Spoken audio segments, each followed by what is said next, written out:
It's nice to meet you. It's nice to meet you, Jody. Thank you. Um, so we met through Twitter, and I noticed that you are a filmmaker. You've made a couple of movies or shorts.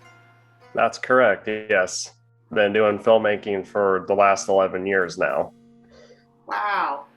So why don't you go into your background and what it is you do and why you're interested in filmmaking and your backstory and all that good stuff. All right.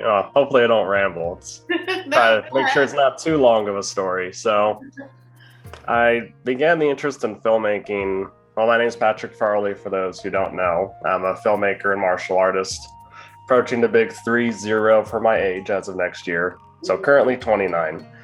And back at the end of high school in 2011, I took a digital video production class and a writing through film class. I've always liked film and video and things like that, but I never thought creating it would be equally fun. And through those classes in high school, which were very amateur, but I was getting like my foot through the door of how the whole process works. I wanted to continue it in college.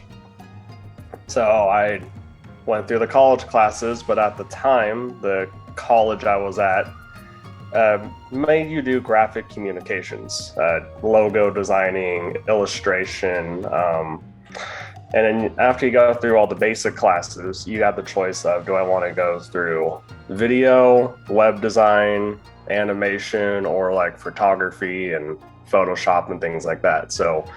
But they won't let you touch video until you got through all the basic and intermediate courses. And I decided well, I don't want to wait around for college. So I went and created another home movie after, right when I started. Nothing special, but it holds a good place in my heart. And again, it was a good learning experience. My goal with every project was to continue forward and improve upon it every time. So between 2012 to 2015, it was kind of taking things in my own hands. And by the time 2015 rolled around, I finally got to touch the video classes in college, but they were nothing like I expected them to be. It was more of, hey, you're going to make this video for a nonprofit organization. You're going to make them a commercial or interview or something that's going to be held of value to that company. It wasn't like, hey, let's go make a short film. And it was more of a crash course on software and cameras. And as we all know, filmmaking is a collaborative experience. It's not something where you can these days you can, but it's a lot easier with a crew of people instead of just by yourself. And so I was disappointed with how college kind of handled it. I do find a lot of value in what I learned from college, but I decided not to pursue getting a degree when they switched the whole curriculum and I had to redo credits. So I decided to drop out of college. And I went to my friends and went, hey, do you want to make another movie? And they're like, oh, hell yeah. And so that's kind of where my Fatal Encounter series started coming around. So I started that in 2015. Then in 2017, I dropped out of college and approached my friends to go another route. All right, now I'm going to get more serious with this. Get the business license, rent out some locations, type up an actual movie looking script, hire people I've barely talked to or haven't known before, get a bunch of extras, figure out catering. It's just a whole list of complexities that you don't understand that goes into just trying to roll a camera for the day. New equipment, new lights. And then I also took a new approach with the fight choreography as well. And with all those new things that I kind of came together, the only thing I forgot about was my own acting. So my acting in that second movie is very wooden because I was focusing on so many different aspects at the time. And I didn't think of the acting part of it too much.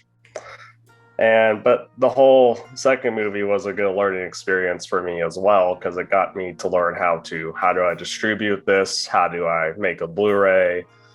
How do I do a lot of things with this film that I've already completed?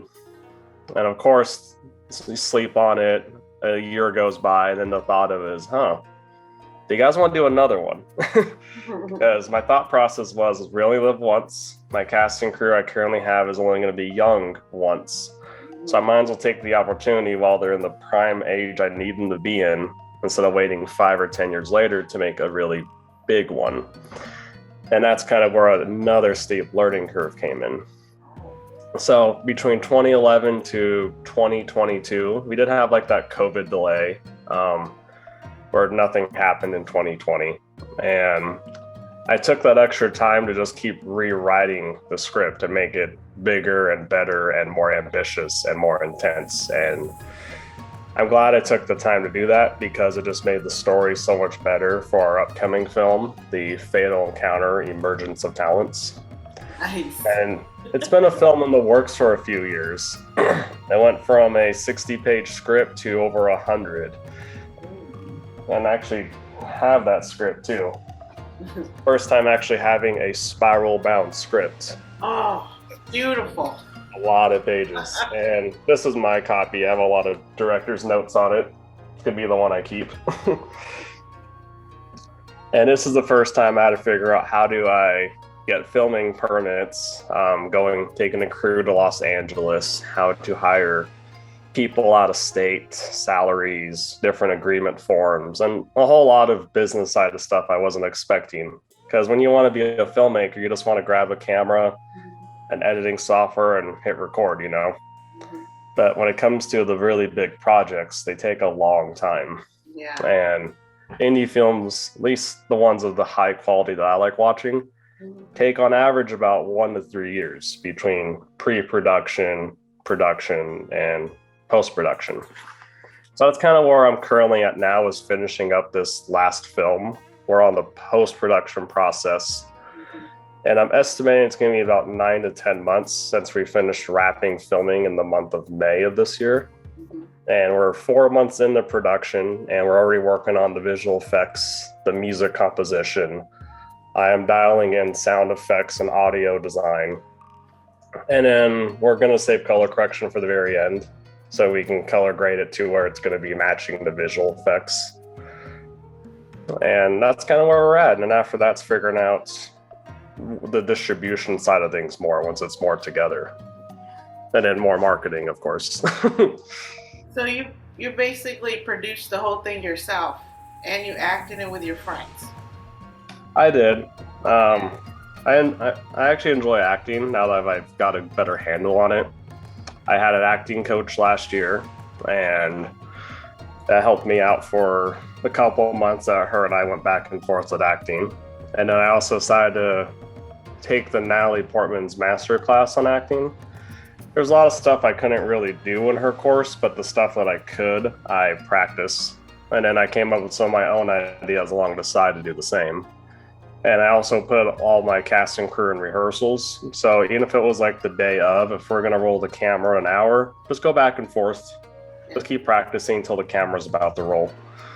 And that really dialed in how our acting portrayed.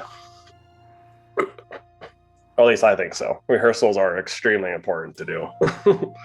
That's kind of hard to do Zoom meeting rehearsals when everyone has different schedules. So when I flew everybody down here, they all practiced on their own, and then now they got to practice with each other. Because that was the hard part. Because I flew in Gino Romo from Oregon, Nick Messersmith from Iowa, and then Aaron Maines from Georgia. And then the rest of us kind of live here in cozy Nevada. So for 4 different states to get together to film something, it was hard to... The first day everybody flew in was just to get ready for the week. We didn't do anything the first day, but watch what we had, go over the story, go over any questions or characters, and then rehearse a little bit, then relax, and just get ready for the big production week. Do you want to put it into a festival? I do. I'm looking at 3 of them right now, but the one I'm eyeing the most is the Cordillera, if I'm pronouncing that right. Cordillera Film Festival. It's the one that showcases up here at the Reno, Tahoe area, between California and Nevada. A lot of filmmakers get together and they rent out a theater or two, and they show a bunch of films from the independent film side, and you're going to meet a bunch of people doing the same thing you're doing. Yes. I never felt like my last movie was good enough to put into film festivals. I tried a few online, and I just realized I wasn't meeting the criteria that they wanted in a film festival movie. So this time around, I felt like I actually have something that I can put up there, but it's not done yet. So I have to wait till it's 100% finished before I can start entering it into festivals. Yes. It's a great way to meet people at film festivals, and the business side is where everything's happening at those festivals. How you get distributed, how you get an agent. By then, a lot of times, you do you have a press agent or do you have a manager or anything like that? Not quite yet. I represent myself at the moment. There's a lot of films and stuff you can't do without having an agent. But I just haven't got to that stage of my life quite yet. So, My buddy Nick Messersmith and Juno Roma both have agents, so they tell me all the pros and cons of having that. So I'm happy I know people that can give me a good insider of what it's like before I, sign some papers down the road. I agree with that. Have you heard of Stage 32? I have, yes. Yes. Have you joined it? No. It's free. I've heard of it though. It's free, but they have contests, and it's a good little place to go meet people too. This is actually introductory weekend. If you want to go on this weekend, it's great. And just say hi, who you are, and a lot of people would be interested because your product is almost finished basically, and it shows that you have thought about all these things, and now you're at that next level to meet the VP of a company that would take your movie, right? Right. Yeah, so that's where you're at. So it's a perfect place to go because you've already got so much going on. I mean, you've already shown that you can do it, and you got the script there. So you're definitely someone that should go talk to one of those VPs and pitch. Oh, thank you. Yeah, I'm hoping we have an official trailer here within a few months. All I have is that teaser I sent you so far. Do you want to pitch to me, like exactly what is your series about? It's 3 parts, right? It is. So this is the series finale. It's about a biogenetic human named Zagan who is hell-bent on ruling the world with politics and power. And he knows how to gain political power over the way he portrays himself and his company and all the money he has behind him. And he's also one of the strongest humans in the world. And so therefore it's even harder for people to be against him, because if he's not going to be you, he'll hire someone who will. And that's kind of a scary play when someone has so much power. Like, what do they do with it? Yeah. And so it's up to like a few protagonists to kind of rise up to stand up against him. But in the series finale, you kind of see where everyone has a close tie with this organization from so many years back. My first Fatal Encounter was shot in a more amateurish way, because it was my first time trying to do something more professionally, but no one believed in me at that time. So I just grabbed a few friends and made it anyways. And now that I had something to show, now I started getting more people to help me out with further productions, and then my production value kept increasing because I was finally meeting the right people to take it up to the next level. And so it's basically like a action drama science fiction style movie about politics, power, and a lot of fighting. This is the one that has the most fighting out of all of them so far. With 5 different fight scenes going on and a series finale that ends in Los Angeles. And I think we did a pretty good job at it so far. So did you choreograph all the fight scenes yourself? I did, with a little bit of help in this last one.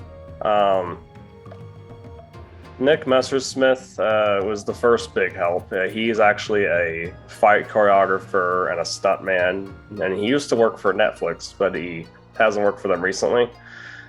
And since he's had a bigger background in the martial arts community than I've had, I've done martial arts for 16 years. He's done it for over 20, 24 years, some crazy number like that. And so when it came to like the fight choreography in this last one, I picked his brain a lot, going, I would do this, but you know your character better than I do. How would your character do the same thing?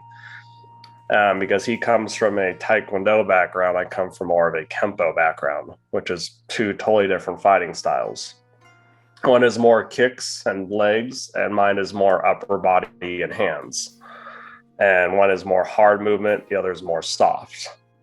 And because of that, I picked his brain a lot. He helped me with half of the choreography for this upcoming movie when I needed him to. And from behind the scenes, Blake Heyer and Nick Barnes, a couple other guys that helped me with it, they helped me choreograph their own stuff. Okay, so when it came to the fight choreography, most of it was between Nick Messersmith and myself. And then when it came to like the actors and their own characters, as I was saying earlier, they helped choreograph their own fights. Because I'd give them an idea of this is what I'm looking for and this is how I do it. But I don't fight the same way as you would or someone else would, right? Between with fighting experience, with none, with martial arts experience, with none, military, whatever experience my actors had, I made them use it to the best of their abilities. It's like, okay, Patreck, I know you do it this way, but my character do it more like this. Okay, then do it that way. And then we would just work around it. And that's kind of how our fight scenes got really, really unique. To whereas everyone fights so differently. Now, one of my favorite fights is in this training facility where most of the characters are in the same room together, and it's just a lot of back and forth fighting. And you can kind of see the difference in skill and experience as everyone is fighting each other. And I was really happy to have a fight scene like that in this movie. And we filmed that last August. So I took the approach of filming like a third of it last year and then filming the rest of it this year. That way it wasn't so extensive on the cast and crew. So I'm like, hey, I need you to take 3 weeks off of work. That's hard. But if I say, hey, I need to take a week and a half off of work, it's a lot easier for like everybody. And so that's how we were able to film so far it's 80 minutes. I'm thinking it's going to be 84, 85 when we're all done, between the credits and the little things at the beginning and the end that I still need to add. We've come a long way with the fight scenes, so I wanted to incorporate guns, knives, hand-to-hand combat, and also like what do you do if you're fighting someone with superhuman strength, so someone who punches harder than the average person. And I showcased that in one of the earlier fight scenes. I wish I could show you right now, but there is the character I play. He's been doing this for a long time, and the one person he's with has not. So when you see both those guys go up against the strongest guy in the world at this time of the movie, your body hits like a panic mode when it gets hit. So there's only so much your body can handle. So my character can keep going for a while, but his partner that he's with hits like a breaking point and can't continue after a while. And I think we really did a good job showcasing that, because in real life, if your body's not trained to getting hit, whether doesn't matter anywhere, it goes in like a panic mode. Once that panic mode starts, then you go either fight or flight mode. Like what's the situation? Am I protecting my child, my loved one, my house? Or where am I at? Can I flee? Can I run? Can I hide? And so, but your body wants to shut down. When you train your body to get hit and you're sparring and fighting all the time, your initial reaction is fight mode first, then flight if you think it's not necessary. And the more control you have over your emotions and how you're feeling when you're in those moments is what makes, in my opinion, a good martial artist a good martial artist. So what is the basic theme of the movie? Oh goodness. Is it a fight between enemies, or is it just a evil presence that you're trying to control? I'll say it's like a difference in humanity. So like there's two groups of people, and then there's three different opinions on how we as humans are evolving and what we're doing with our humanity. And everyone has a different perspective on how that is coming around. And those differences lead to a lot of intense drama and disagreements, arguments, fight scenes, and things like that. Because no matter how much you try to persuade someone to agree with your opinion, a lot of the times it just doesn't work. If they are set in stone what they think, there is no persuading that. And so, yeah, kind kind of like the tagline I came up with. It's like the battle and defense in humanity, and that's pretty much the theme of the movie. Wow. So how did you come up with this idea? I mean, it's three parts. Is it your own world? I guess back in 2015, I just wanted to create like a fun, like run and gun action film. And then when I got to writing the end of it, I thought, well, what would be cool if you figured out that this guy that they've been fighting the whole time is just like the bottom level of something much bigger. Oh. Like, okay, like they struggle with him the whole movie, but then you figure out he's just like the third in like this giant tree that I'm building. And when I was making the second one, like, what would happen if you realized that they were fighting someone like near the top of that tree now? How do they handle someone who's stronger than the average bear? And then now this one's like, what happens when you fight the top of that tree, right? You keep working your way up that tree until now it's at this series finale type of thing. And so I don't want to hold any punches, but I want to keep it realistic, because if I kept my expectations way too high, then there would be no way I could ever get it done. So like, here's where I'm currently at. If I jump 10 steps ahead, I can make it. If I look for 20, it might take another 5 years. Okay. I want to keep something realistic within an independent film scene, because we don't have like 100 people on like set for like a motorcycle chase scene or something that's cool. So there's no motorcycle chases. So keeping things in a realistic expectation of what you can and can't do. And I always encourage you to try something new for every film project you do. Will just keep elevating yourself as a filmmaker or actor, actress, or whatever you do in the filmmaking scene. Yeah, I totally agree that you have to have your first piece of art out there so people can see what you're capable of doing just on your own, which is what you're doing. And then they'll take it and incorporate it with their ideas or whatever that you might want to eventually do, right? Yeah, that's correct. Totally get the whole business side of it, and now you just got to get your movie out there and show people. Pretty much. Yeah, I mean, for you to be able to do all that on your own, it's pretty impressive. Well, I had a lot of help, you know. I wouldn't say all on my own, otherwise I'd be the only one in the movie. So I've had a lot of help to create something as big as we're going now. I mean, I did start it, but the more I worked at it, the more I started building a crew of people I can call back upon for further productions, which is going to be really nice. And you just started a new job that's in video? And what? I did, actually. I used to be a full-time pizza maker, and I went over this in my day in the life video, where my own video stuff was more just on the side as a hobby. I actually work in pizza full-time. And as of this year, I shifted gears and I started applying for video production jobs. And I landed one inside of a casino. I'm not sure if I'm legally allowed to say the name of the casino, but I'm inside this casino and they show a lot of monitor footage of places all around the world. And I'm put in charge of editing a lot of this drone footage that you see. And I'm also in charge of filming food videos and things that you would see in a casino when you're walking by or sitting there and gambling or whatever you're doing. And so now I'm a full-time video production assistant at this job. Also work in my own company on the side. I do more than make indie films. I film weddings, commercials.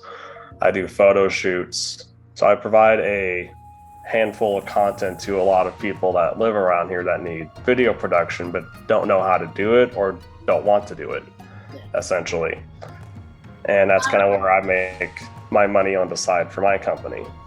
A lot of people, they don't have the equipment that you have either to do what they want to do. So just their iPhones or Samsungs or something. Yeah, I can't really make a movie that I want to make, so that's why I screenwrite.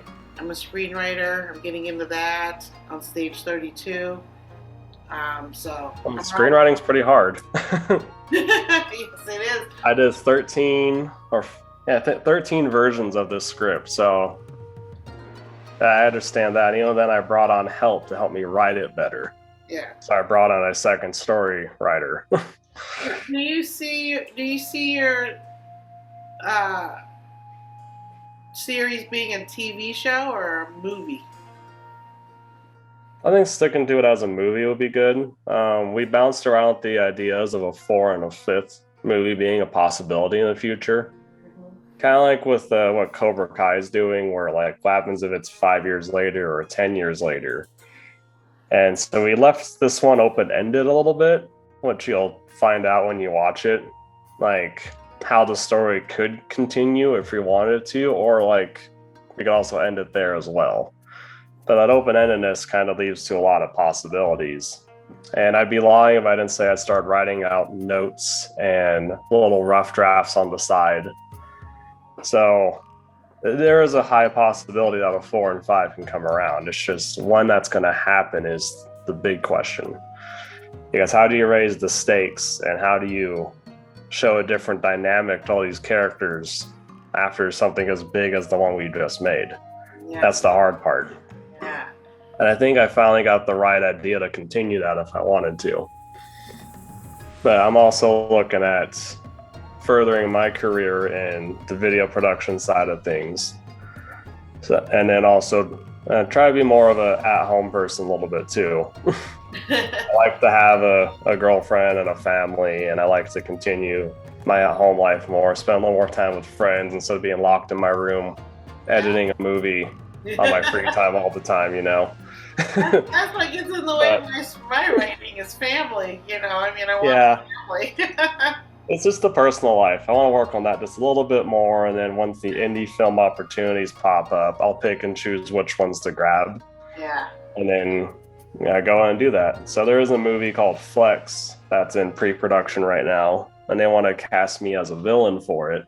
Oh, good. I've never really played a villain before, but the director's seen my acting, and he wants to bring me on set to play a villain for like this third-degree martial arts girl to beat up. Oh. I'm like, that'd be cool. Am I a Terry Silver villain or a John Kreese villain? Like, what kind of villain am I going to be? I would love to do that. That would be fun. I just get my butt kicked at the end, you know? Be in another independent film. That's great. Congratulations. Yeah, I definitely want to do more indie films, but I'm okay with just doing one role or one hat, you know? I don't want to be wearing 10 hats for every project. Yeah. And that's where it gets a little tiring. Yeah. It does get tiring to do multiple things at once. Goodness. I think I kind of rambled everybody's ears off already. Hopefully no one's too tired listening to me. Oh, that's what this is about, is talking about your art, you know? It's an art form. Taking what you're good at and creating a movie with it and not being afraid to ask for help when you need it. But at the same time, be wary of yellow and red flags in the independent film side of things. A lot of people are liars and crooks, and there's a lot of people who are good and honest. And if you can distinguish between the two, you'll go pretty far. Yeah. Just avoid the people who want to use you for personal gain and have no interest in you as a human being. Those are the people I try to avoid in the independent film side of things. Yeah. And if you're lucky, like I have, they show their true colors pretty quick. Oh, so they try to take your money and say, I'll distribute your movie or something. And feelings between fake producers, actors, and actresses alike. And so just the way they talk to you through social media, or if they are slandering your name or company around, just be careful of those people. Oh. If you do not have an agent. If you have an agent, they'll weed them out for you. You don't have to think twice about it. They'll tell you what's you should be in and what you should avoid, which is their job. If they don't make money if you don't make money, because that's what agents do. Right. But when you're unaffiliated and you don't have the agent like I do, you have to really be careful on what you're picking and choosing. Yeah. So my goal is to pick one movie a year, and whether it's my own or someone else's. So next year I'm probably going to be in other films, but not my own work, because I'm just finishing my big movie for the year. And yeah, just take care of yourself and things will come, you know. And don't pass up every opportunity. Try to create them yourselves if there isn't one present. I think that's a pretty good note to end on. That's exactly what Stage 32 teaches you about the business side, Mhm. is that. And it's also about creating those connections that you have and getting the advice, from your friends and working together and making your connections. Oh, for sure. Yeah, it's good. You're doing the right thing. Thanks, Jody. You too. Thank you. So, are you into astrology at all? I am actually. I've been studying the James Webb Telescope more and looking more into the space videos lately. So I'm trying to learn about that kind of stuff again. Yeah, it's really interesting. So, when's your birthday? August 5th. So I'm a Leo, and for the Chinese zodiac, I'm a rooster from 1993. Oh, a rooster. Yeah, funny part is my girlfriend right now is also a Leo. Nice. So Leos we like share each the other. same. Leo, you definitely should go act. I think I'm working on it. Yeah. Yeah. Leos are meant to act, be in the arts. I'm a Leo too. Leo Oh, Virgo. hey. Yeah, but more Leo's got thick Virgo than skin. Leo. Are you born in July? Are you a July Leo? August 22nd, Oh, okay. 67. Yeah, 19. And I'm a goat. Podcast started with astrology. And then I thought I'd do golden guess. Thank you, Patrick. Good luck. I'll talk to you soon. Come back and talk to me on my podcast when you get it distributed. All right, will do. Thanks, Jody. So thank you so much for coming on my podcast. I really appreciate it, Patrick. Hey, anytime, Jody. Thanks for having me. You're welcome. Okay, bye-bye. Take care. Bye. Bye.